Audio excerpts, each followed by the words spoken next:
So if you're working a 40, 50 hour week, that's 200, $250 an hour, basically. But then you look at their day and they're doing a lot of tasks that are $50 an hour in activities.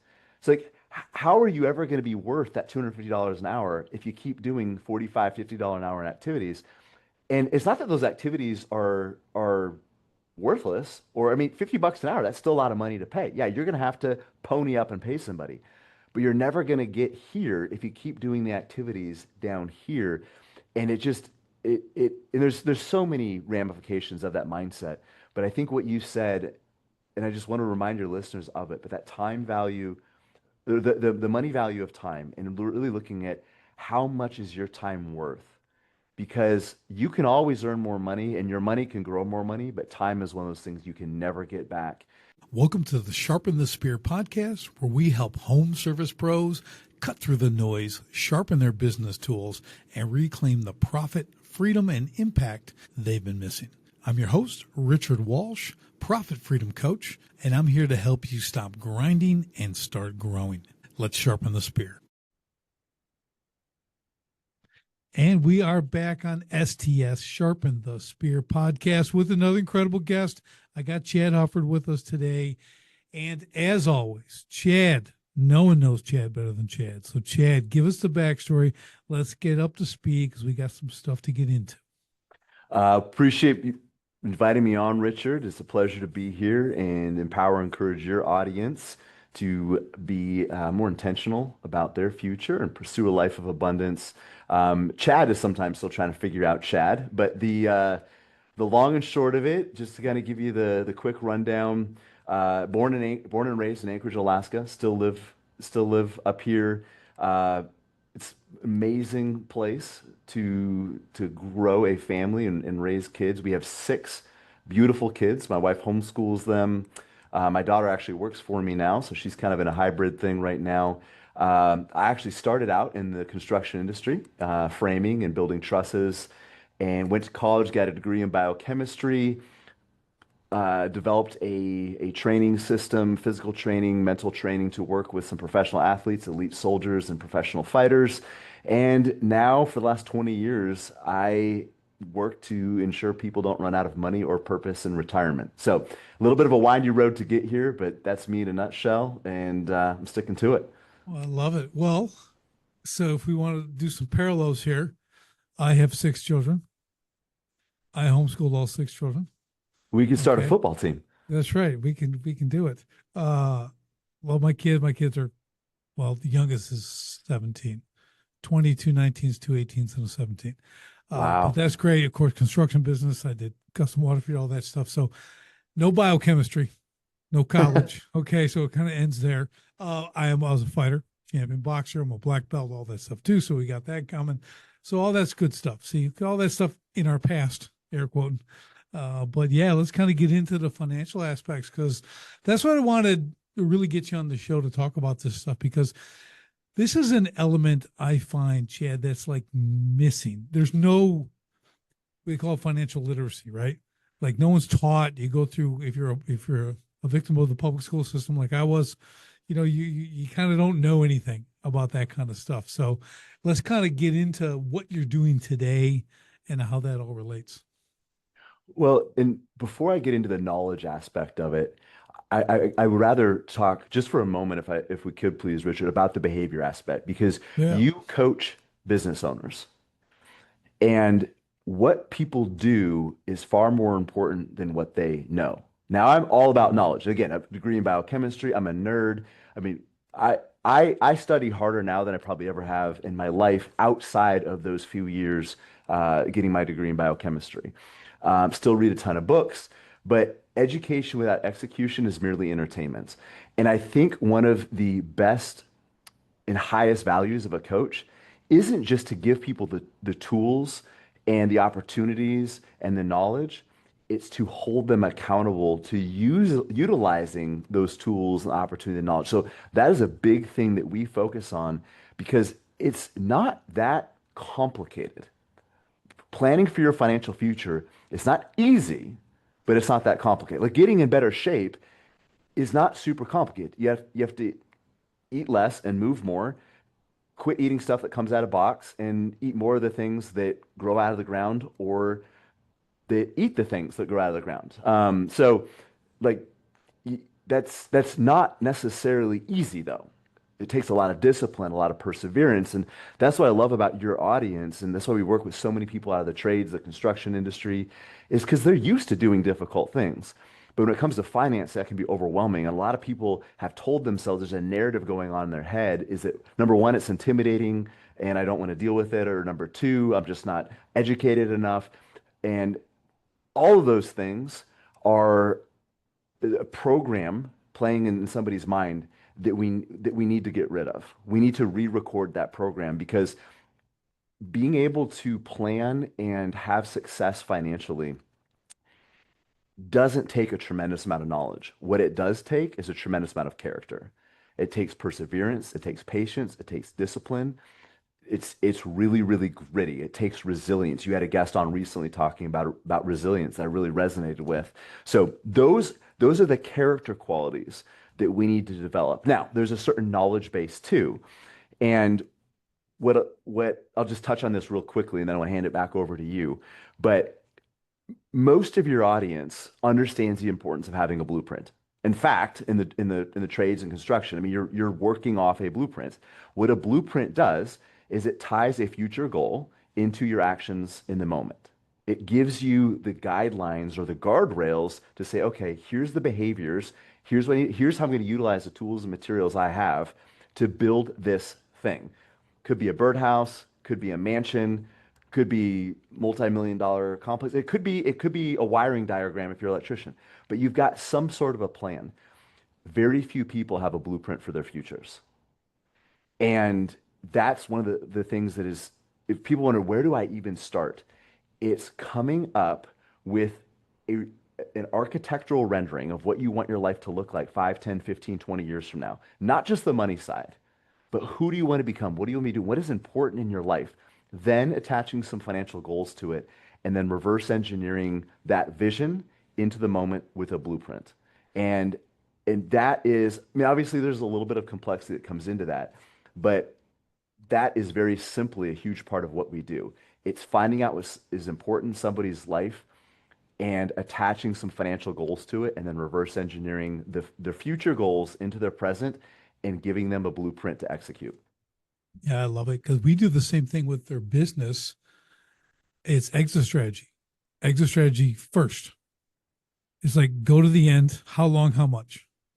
How long you want to do this for? How much you want to get out? And then you do the same thing. You reverse engineer back to today. All right, to get there, what do I have to do today and tomorrow and next year and this quarter and the same type of thing. It's the same principle, which what I love, right? Because if you don't know where you're going to go, where you want to go, I mean, you're just going to meander around. It's really Yeah, it's walking in loss. Basically, is what you're going to do.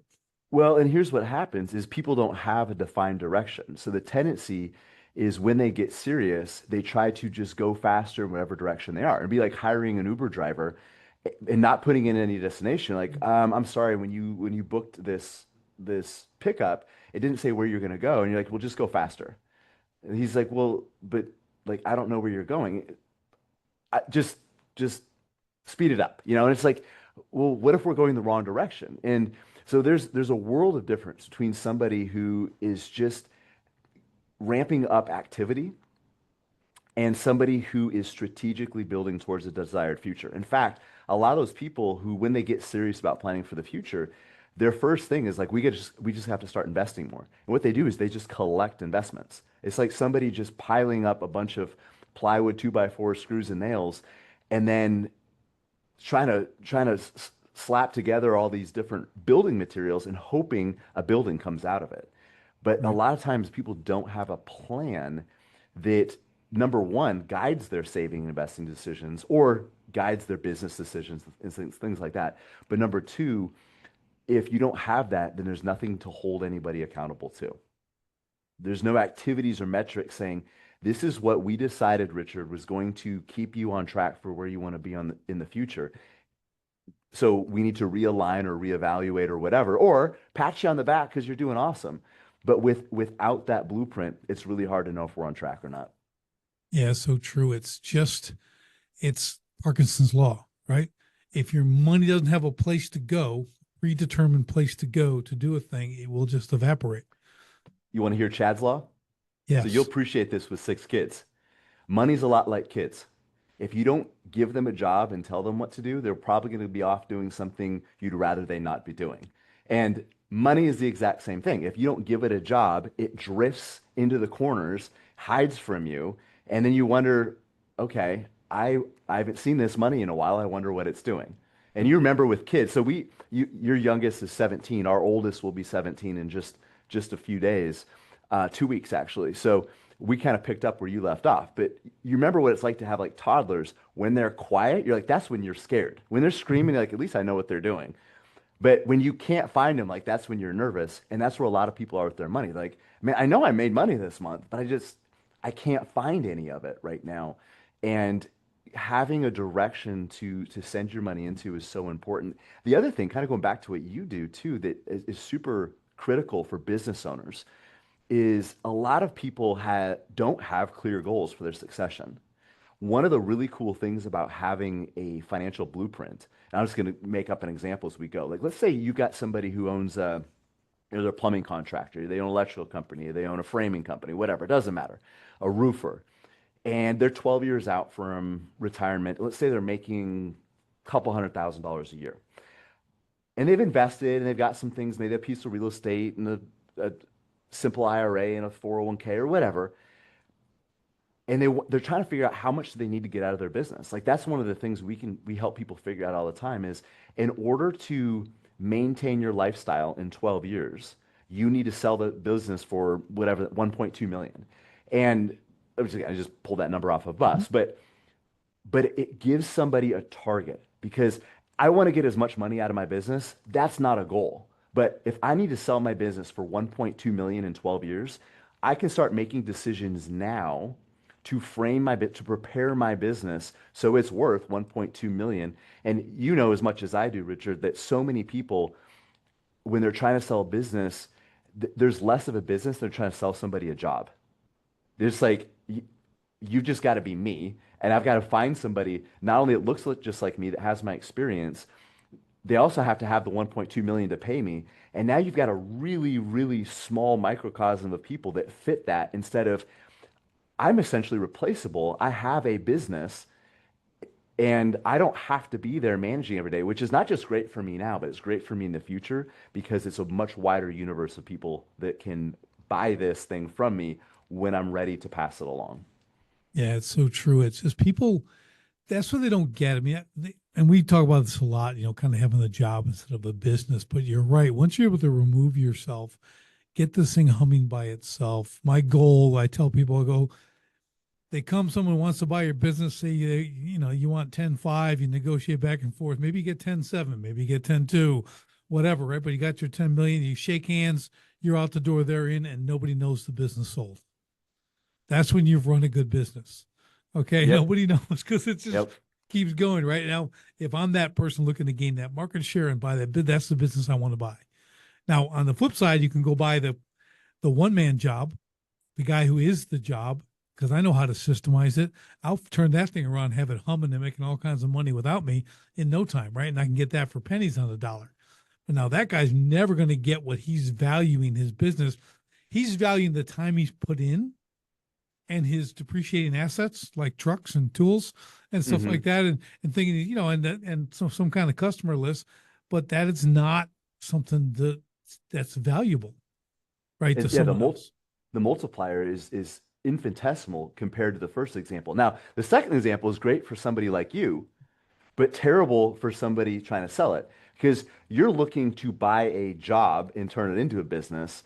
Exactly. What your audience is trying to figure out is how to take their job and mold it and shape it into a business so they're not that guy that sells it for pennies on the dollar. And what I've just found, and I'm sure you have too, is when you can give somebody a really clear target, something measurable and actionable, like this is what your business needs to look like in order for you to retire comfortably.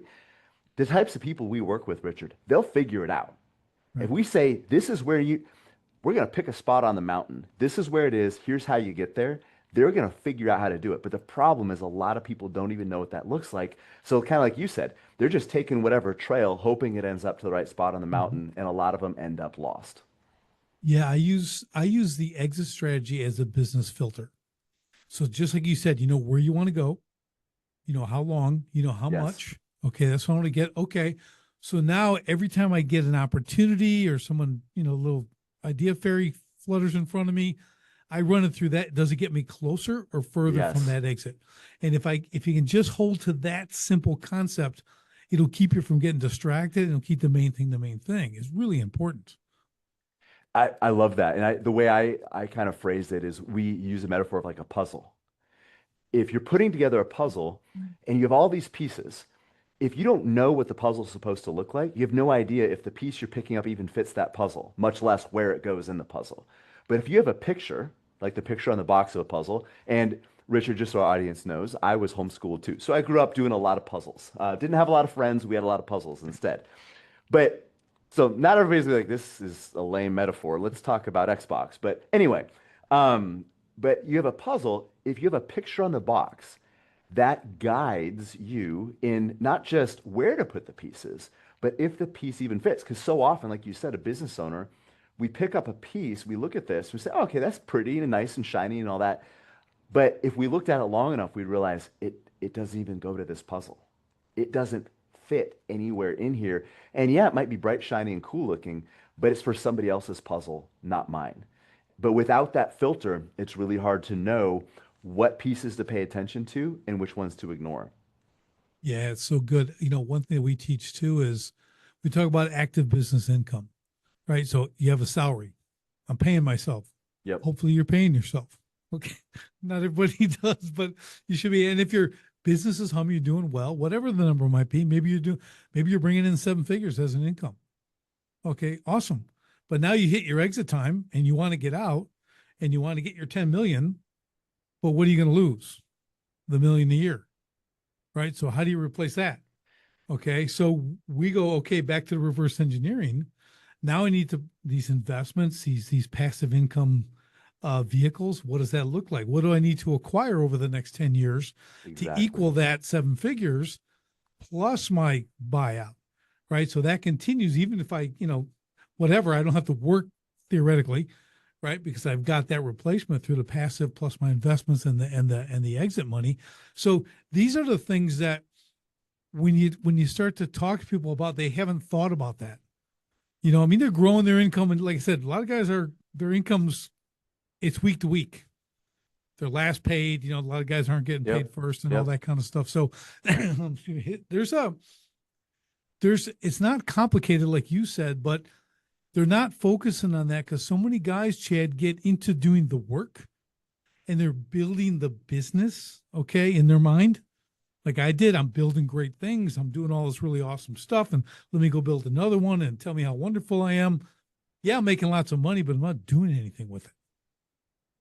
It's just like Well, make money and then buy things. Well, well, and a couple things on that.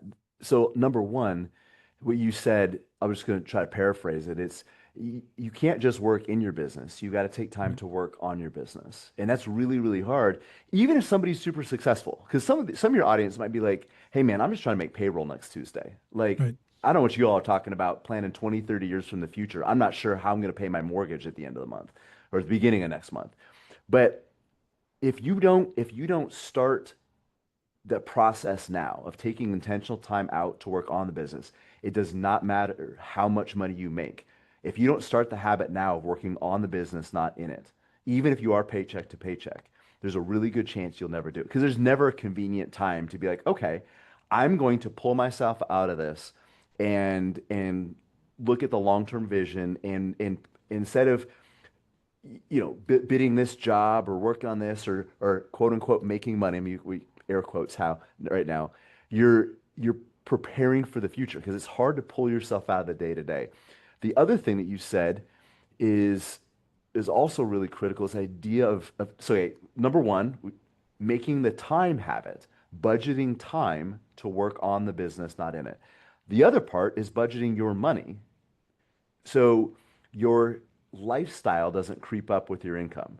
So let's say you are 25 years old right now and you're barely making it. And you've got it, your spouse is out there foraging for roots and berries in the woods, just to put food on the table. But if you don't live within your means now, it's really easy to be making $500,000 10 years from now and still living paycheck to paycheck. Mhm. Because it's not about the money, it's about the habit of creating margin. So it's creating time margin to work on your business, it's creating money margin to pay the future version of yourself. And Richard, you and I both, we've seen, people talk about the overnight successes, right? That take 20 years. Yeah. Like, oh, it's been so like this guy's making all this money and all that, but it happens gradually. It usually isn't like, oh, I signed this contract or I hired this person or we did this thing and now we're making millions of dollars a year. And it usually happens very gradually. But what also happens very gradually is lifestyle creep. And if we're not careful, what we spend, even on the business, what we spend gradually ratchets up to pretty much consume everything the business makes. So we might be making 5 times as much as we used to, but there still isn't a lot left over at the end of the month. You're exactly right. Oh man, I mean, you're preaching to the choir on this end of the microphone, okay? Because I lived it, I did it wrong, and then I learned to do it right. And it really can't comes down to like two things. One, it's you have standard of living and quality of living. Okay, that standard is you make more money, you spend more money. Like you said, get a new boat, get a new this, get a new that, right? Quality of living is you're buying time, right? You're making more money now. You have more time, to do the things you want, focus on that business, right? Even like you were saying, Chad, if you're still in the day to day and you're working hard, you don't have any money, whether it's once a month or minimum once a quarter, you need to take a full day and go be the visionary. Really think about where you're going, what you're doing, how you're going to get there. What are you really working for? Because I started making a ton of money, like you said, the business growing, and I don't have like vices. I just like equipment. Yeah. Okay, I like big things with You motors like and big toys. forks. Yes, and oh, $50,000. I'll buy that. I have cash, and I'll buy these things, thinking I'm being a wise guy, spending cash on a $50,000 machine. I can literally rent for like 5 grand for the season. So yeah, I was at a special level of stupid back in the day, but Well, you're exactly right. well, I know how it goes too, because you see that thing. It's an excavator. It's $100,000 excavator that I can get for 80, so it's a great deal, and I need it for this one job, and I'll probably use it again for the Yeah. future. Then what ends up happening? You start bidding jobs just to use that stupid piece of equipment to justify buying what you probably should have rented, at least in the moment. No, Yep. and I'm laughing because we both see the same thing, and I can totally relate. I mean, just this is slightly different but similar. Somebody gave me, or actually, I think I bought a bunch of ammo, like a big lot of ammo, and there's mixed calibers and things like that. And there was maybe 20, 30 rounds for a caliber I didn't own. So I thought, well, I should probably go out and buy a gun in that caliber so I can use the ammo I just bought. So, I've got like $50 worth of ammo and I go out and spend $800 on a rifle Yep. but it's that Yep. same thinking. Anyway, I love it. I love it. Yeah, we all been there. And I just need 1,000 rounds every time I go to the range. So it doesn't matter what I'm shooting, as long as I can get 1,000 rounds. That's good. well, people want to like, what do you guys do with 1,000 rounds? I'm going to revert back to 6 kids. You go through a lot of rounds, but you go shooting with 8 people. That's right. Something you mentioned about time. If this is your interview, so direct it how you want. But if we can pause there for just a moment, because one of the things I've noticed that is really difficult for a lot of people is even if you own your own business now, you probably, maybe you took it over for somebody, but you probably worked for somebody else for a while. Most people spend a significant chunk of their careers trading away their time for somebody else's money. It is very, very hard to get to a place where you start trading your money for somebody else's time. Right. And this idea of buying back time, and you mentioned on a previous podcast, this setting a monetary value for yourself and Right. making sure it's not too low. But I talk to a lot of people like, yeah, I mean, I want my business to make, I'm just going to pull on 500 grand in profit, right? So if you're working a 40, 50 hour week, that's 200, $250 an hour, basically. But then you look at their day and they're doing a lot of tasks that are $50 an hour in activities.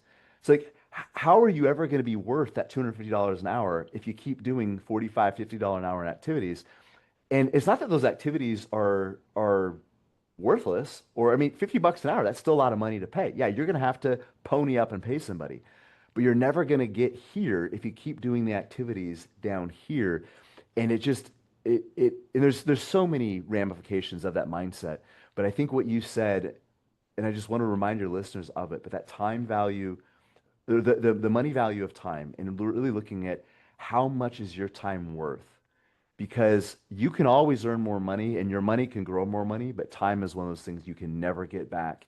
And I spend a lot of time meeting with people in their 60s that spent their 30s and 40s and 50s trading away their health, their relationships, their faith, their families to build wealth. And now they're in their 60s trying to buy those things back. And you and I know that just doesn't That's work. right. It's So gone forever. It's gone guard your forever. Right. time like it is your most precious resource, because in many ways it is. Yeah. So Chad, is so funny because most of us get into business for freedom. Yep. I'm a business. I'll be able to do what I want, make my own schedule. They don't realize it's going to be 80 hours a week because they don't know what they're doing. I didn't know what I was doing. All I knew, I shoveled 35 tons of rock in a day, and the guy paid me $1,000. I went, well, this is business. Let me go get another one of these jobs. I'll do this every day, right? That was business to me. I do this and they pay me that. That's all I knew about business. Okay. And I just rinsed and repeated, right? So a lot of people do that same thing. And I go, making money is the easy part. Okay. Making money is the easiest thing you can do in business. It's everything else that's really difficult, like keeping it. Well, how old were you when you said 30 tons? Yeah. 35 tons is like a So crushed granite down in so Arizona. so Yeah. 70,000 pounds Mm-hmm. of gravel. How old were you? I was 21. 21. Okay. So I had an aha moment as a little bit before, or a little bit earlier than I was, maybe 18 or 19. And I remember this very, very vividly. A couple guys I worked with, and both great workers, both great human beings. One guy was in his early 60s, the other guy was in his mid 50s. The younger guy had two full fingers on his right hand. He had like one finger completely missing and two like half fingers from construction accidents. Yeah. The other guy had all his fingers and toes, but I remember him standing up, and both these guys are sitting right in front of me, standing up, and just all he's holding his shoulder and his back, and like, so I'm like 18, 19, 20 years old, and you feel invincible, but I'm thinking Right. like, I don't know if I want to be, I don't know. I love working with these guys, but I don't want to be that guy Yep. in 30, 40 years. I got to start thinking a little bit differently. And that was just kind of my aha moment. Like, yeah, this is fun. I'm enjoying this. We're getting work done. I'm young. I'm invincible. But man, I'm not going to probably be like this forever. Yeah. I mean, you see it. I mean, the trade. I was telling somebody the other day, got a lot of construction down here where I live in Beloit, and they're redoing kind of the downtown. But you look at this construction companies and go, just look at the average age. It's all 40s and up. I don't see any 20-year-olds working. Okay, in trade, and it's a problem. It's a problem Yeah, nationwide. Like it the is. skilled workers, everything else. But man, these guys are aging out fast. They even said in the manufacturing, we have a big manufacturing sector here too, that in the next 5 to 10 years, they're losing 100 years worth of experience I believe it. because these guys are all aging out. I believe They it. got these young guys in who are really struggling to lead. They don't know how. They don't know how to work. Now, there's different things to do, and technology is helping and things like that. But it's still, to me, the blue collar is going to be the new white collar. They're going to be the new wealthy, right? Because the demand for what they have and what they can do. So my goal is to prepare my clients to scale into that, right? So there's a lot to that. It's not, yeah, we need skilled workers, but we have to understand the demand. How do you meet the demand? That's the key. And it's so up here in Alaska, we are, I mean, just geographically distant. That makes it hard, but we have just a smaller population. We have a very shallow talent pool to draw from. And you said it. I mean, it's, people complain about this young generation. They don't know how to work, and nobody's taught them. They have Right. parents that are my age that don't want to work either. It's no wonder the kids don't want to work. As we're talking right now, Richard, my son, who just turned 15, is out commercial fishing, working 20-hour days in Love freezing it. rain and cold. And he, it's you don't know how much you're gonna catch or what the fish is even worth. Like he could go out there, make 10 grand in a month or 500 bucks, and he doesn't know. Yeah. But I said, Bryson, the the grit and determination that you're learning, like the character skills that you're building in the work ethic, not only that, but you're also showing a group of men who are pretty well connected that you aren't like everybody else, that you know how to work. But it is so rare. And part of me is like I'm excited for my kids and your kids because they can shine so much brighter. But this next generation coming up has to be led differently because the trades are they are age it is literally a dying industry. Not in the sense that the industry is becoming less important, but because we don't have the workers in it. Yeah. And I was going to put in your kids, my kids. I'm just telling you, this is a shameless little homeschool plug. This is why your kids do that. My kids do the same thing. Okay. So one of my twin boys from 16 to 18 working earned 90 grand. Okay. In 2 years. I don't think you probably didn't make 90 grand by the time you're 18. I know I did. I was in the Marine Corps at 17 because I couldn't make $1,000. Okay. So, but the opportunity when you want to work and you get out there and he's operating equipment and doing all the stuff, but we it's just kind of what we do, right? We're developing character in our kids. Yes. And it was a little side thing, but it's that get on that boat and do what you got to do. Again, 10 grand, 500, you don't know. But man, that is a lesson. It's irreplaceable. Okay. You can't, my kid, same thing. Go out and that 90 grand kid, he's working 20 hours a day. Same thing. Right. And he's Yeah. hauling 6-inch line for pump and poo into the farm fields, right? Right. Stuff like he's doing nasty work, but he's making the money. Well, and one of the things that's so crucial about that too is our kids are learning their own limits, just like you did in the Marine Corps. I Mm-hmm. mean, think of what you went through in boot camp. You found strength within yourself that you didn't know existed. And people don't know their limits unless those limits have been pushed. And then you can push past those limits can then be expanded. Mm-hmm. And there's so many people out there that are talented and they have so much to offer, but they've never been tested to the point of their limits. They don't even know what they're capable of. And I don't want to make this too philosophical. And this is, I mean, probably not a parent. Don't turn this into a parenting podcast, Right.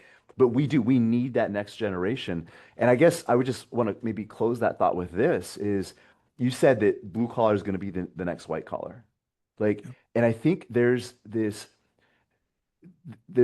idea almost that man, if you're in the trades, whatever, like you're not educated enough, you're not Yep. whatever enough. Um, and it's almost like a second chance career, like you settled. Like, oh, Yeah. it's a bunch of garbage. It is Yep. such a bunch of garbage. And I've already seen this influx. Like we work with probably over half of the folks we work with are in the trades. They're Yep. they're they're mechanics, they're pipe fitters, they're welders, they're technicians. We work a lot of oil field folks. Everybody I personally work with is a millionaire. Yep. Some of them multimillionaires. Now I work with some attorneys and some CEOs and some executives too, but I've got truck drivers and welders that have more money than some of our surgeons. Yeah. And it comes down to the character. It comes down to the discipline and the grit. And you can make so young kids listen to this. You can make a phenomenal future for yourself and for your family in the trades because there are so few people that show up every day with excellence and intentionality that if you do that for the next 30 years, you will never have a shortage of jobs and people Yeah. banging down your door wanting you to work for them. I tell my kids and any young person, I said, you only need to do two things to succeed. I go, show up early and ask, what else can I do? I love it. I said, you do those two things, you'll be the CEO. Okay. It's like, because no one else will do it. They don't want to work. They barely show up a minute late or, exactly at 7 o'clock or whatever it is. So you're exactly right. Even my kids, one of my sons, one of my 19-year-olds, his goal is to be financially free by 24. Okay. And that's been his plan for a very long time. And he's doing it. He puts together, he understands real estate. He looks at this and he saves and he's very intentional. And I said, you know what the good thing, like you said, if you're young, I said, to be financially free when you're 20, 24 does not take a lot. That's the beauty. Hmm. You don't own homes. You don't have a family. You're not married. Like financially free is like make 2 grand a month passively. Right. Like you're good. So I'm like, yes, now do it now. Do it now, then keep going, and just a lot my other kids too, they're investing, they're all taking part of what they make and they do investments and stuff too. They all have created a plan, which I love, and they've done a lot of this on their own. Okay. I mean, I talk about it, but they're like, they literally do it and they find the way that they're going to do it and it works for them. Right. And they're young, but man, I was not thinking, I knew nothing about this at 17, 18 years old, 16. No one was teaching us that. I grew up with nothing, so I figured, well, I got to go out and make my own thing. That's why you get excited, Chad, when you're working and you got paid $1,000 for shoveling and you get this and I get 5 grand, $250,000 for building this water. I'm like, I am just naming my price, but you don't, I mean, let's talk about this real quick because I think that we'll go to the knowledge part, right? We really Okay. handled the philosophy and everything else. So like I didn't have a concept, right? All I knew is I could make more. Well, how much do I need? I'll go make that. And I would go make it. So I had no financial discipline, right? I just knew I needed more because I'd never had any. Right. So I couldn't have enough. And Look at that. And like we already kind of talked about, more is not a goal. Like I want Nope. more business. I want to hire more employees. I want to make more money. Like those aren't goals. Those are wishes. I need to hire 2 new people within the next 6 months.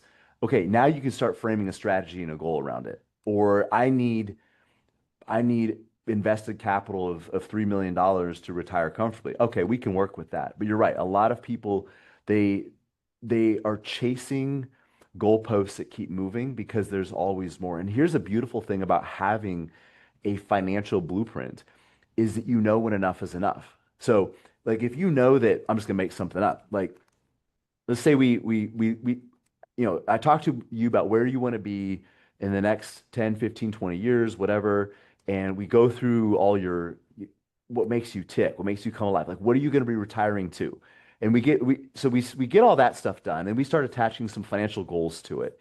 Let's say your lifestyle is it's $15,000 a month, and you've got some things over here, some things over there, and we run the numbers based on what you've already saved and your other passive income, and you need to save an extra $1,000 a month, whatever number is. I'm making this up as I go, but that might be a huge stretch for you. I don't know, but let's say it is. But at least you know what you have to do. It isn't just more, more, more. There's a finite amount of money because, and that's so important because if you're always chasing more, then you end up doing more than you need to do.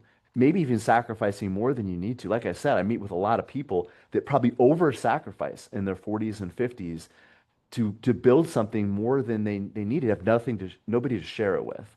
So being able to balance living and enjoying the moment, being present with your family, with your employees, with your community, but still serving the future version of you. Because the tendency is for people that don't have a plan is to over-index on one or the others. Now, some people, most people, over-index on the present. I'm going to buy the thing I don't need with money I don't have to impress the people I don't even like, right? It's just they're living only in the moment. But people like you and I have a tendency to over-index the other direction. Well, I don't want to be like that. So I'm going to own a business, and then pretty soon, because we're always chasing more, we don't own a business. We have a job that owns us. And we're always delaying gratification. We're always living in the future, which is important to a point. But you also have to be present and with a financial plan, with a blueprint to guide your saving and spending decisions. You know pretty much exactly what it's going to take every month to keep you on track for the future so you can engage fully and enjoy your present as well. You don't have to worry about, man, if I spend it up, yeah, this would be a really cool thing to do with my kids or my family, take my wife on vacation, whatever. But I could put that towards retirement. Well, you know what? You've already done what you need to for your future. Go live in the present. And it's beautiful to be able to help people find that balance because without a plan, it's almost impossible to do. Yeah, I think that's really critical. We talk about in business, in this retirement aspect, in your money making. It's all about truly it's about metrics. It's Hmm. numbers. It's tracking your progress, tracking what's coming in, what's going out, what you're doing with things, how you're leveraging this stuff. And that's something again, my first 20 years in business, I just kept going. I was to get more, for 20 years. Just keep doing this and charge more and make more and do bigger and do better and everything else. But and I don't like harbor regret or wish, hey, well, I shoulda, woulda, coulda. But man, 20 years of making that kind of dough, like I tell people, if I just had what I lost, I'd be good Yeah. to go. Well, but you start over. Okay. I started at 20. It doesn't matter when you start. The key is, like I tell people, exit strategy, best time to do it is before you launch your business. Second best time is right now. Right. There's no more There, time to wait. Same thing with this, right? there's a Chinese proverb that says the best time to plant a tree was 20 years ago. The next best time is right now. Yeah. Same idea, right? And the other risk to what you just said is without without a business strategy, you might spend a lot of time doing things that don't need to be done at all. And that is one of the things that is one of the most subtle, insidious monsters that will tear apart your business.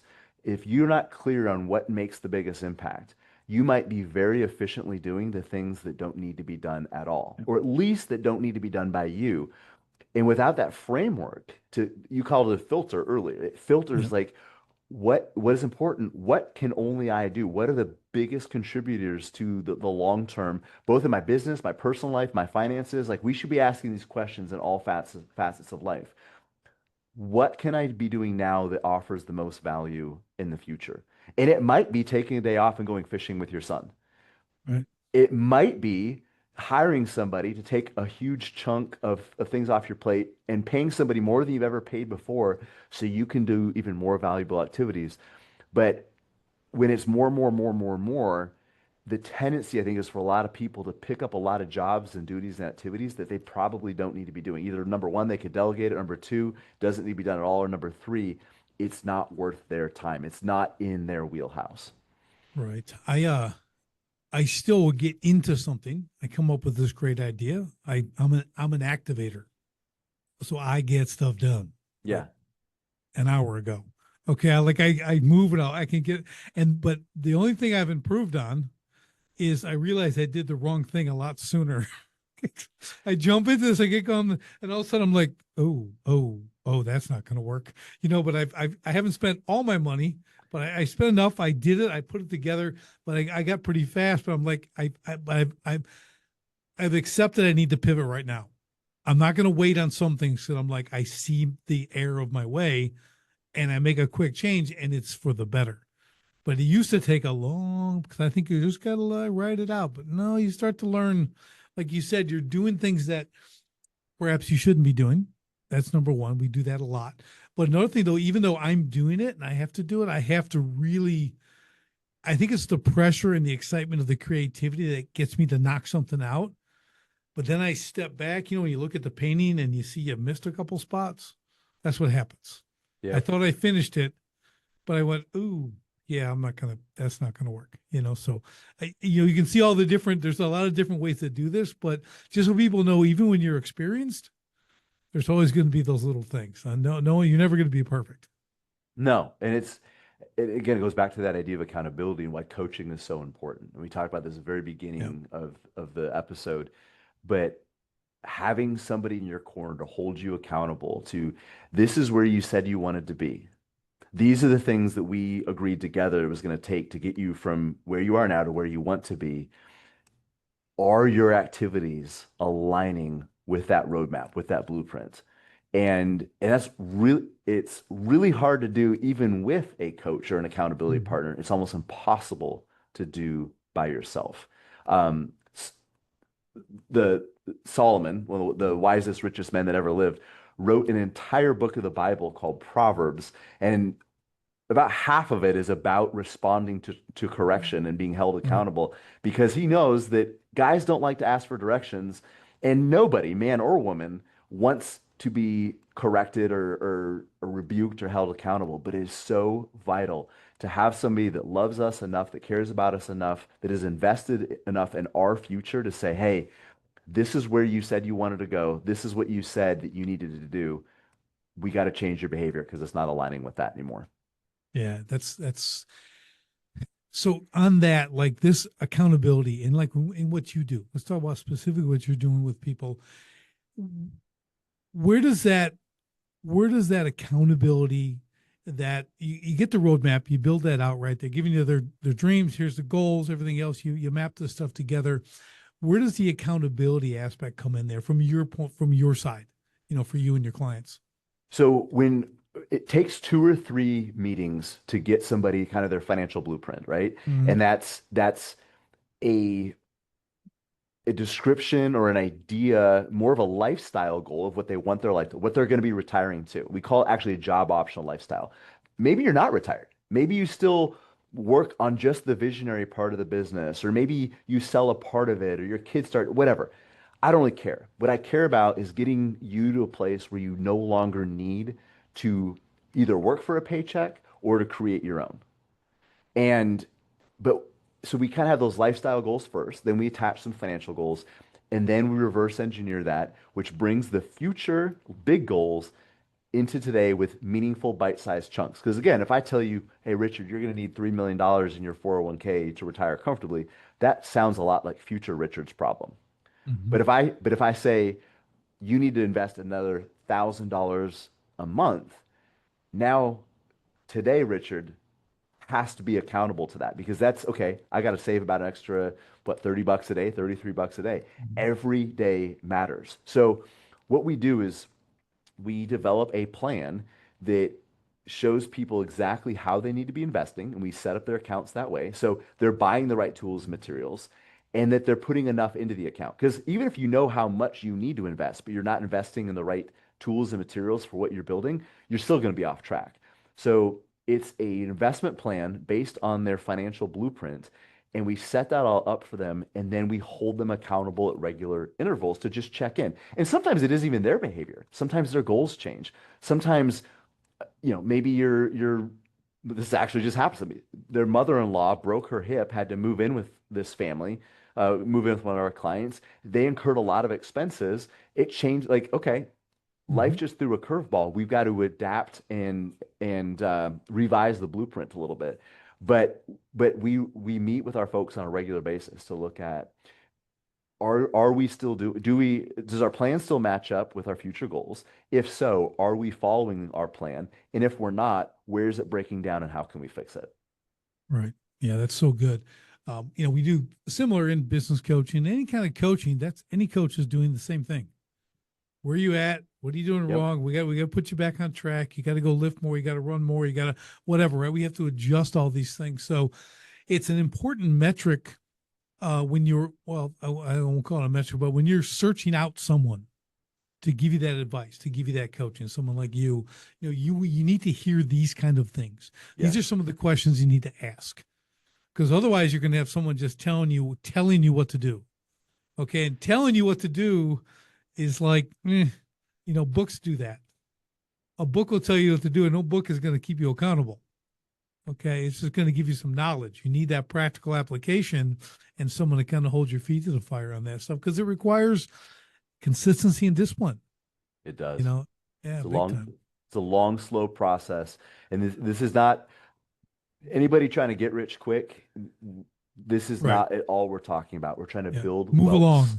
Move Yep. along. If you're looking to get rich quick, move along. We're Okay. trying to That's your build guy. wealth slowly and sustainably. Yep. And it's a tremendous amount of discipline. It's a tremendous amount of patience. But I also believe that with the right plan, the right coaching, you can have a beautiful journey along the way. It isn't just about the destination because you have a plan, you'll be more confident, you'll be more secure, you'll have more clarity, you'll enjoy the process more. And the other thing that you said too, um, just around this idea of executing and staying true. Like we've got to put some small wins along the way too. Like, holding people accountable should be an enjoyable process where we celebrate some of the small victories along the way. Mm-hmm. No, maybe you're not financial independent yet, but maybe you just paid off your car, or you hit some metric, right? Mhm. And celebrating some victories along the way can be really powerful too, because business, I believe, is a team sport. Finance is a team sport. You need Yep. people in your counter to cheer you on, to hold you accountable, and to be a source of discipline, motivation, inspiration when yours grow thin.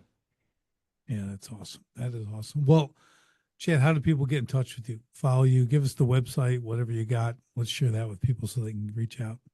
It's veritasalaska.com. And don't let the URL fool you. We were founded up here in Alaska. We work with folks all over the United States, though, but Alaska has a certain amount of cachet to it, so we keep it in the website. I like it. We're veritas.alaska on Instagram, and you can find me on LinkedIn too. Just look up Chad Hufford Veritas or Chad Hufford Alaska. I'll pop right up. Awesome. That is awesome. Well, Chad, this has been an amazing conversation, as I knew it would. You have just dropped so much great stuff, and I want people to really take this serious. We're all in a position to be able to do this. That's the Yeah. reality, at every level you can imagine, but the point is taking those steps and beginning. And we said, today's the day, like get into that. So guys, reach out to Chad. Chad, thanks for spending so much time with us and just sharing your wisdom. It has been spectacular. And we might have to do a part two because there's more to get into, but we'll talk about that in the future. Other than that, everybody else, we'll see you on the next STS podcast. Thanks for tuning in to Sharpen the Spear podcast. If today's episode helped you think sharper, act smarter, or see new profit potential, do me a favor. Share it with a fellow home service owner and leave a quick review. Ready to find the profit hiding in your business? Head to sharpenthespearcoaching.com and book your free profit discovery call today. And until next time, keep sharpening.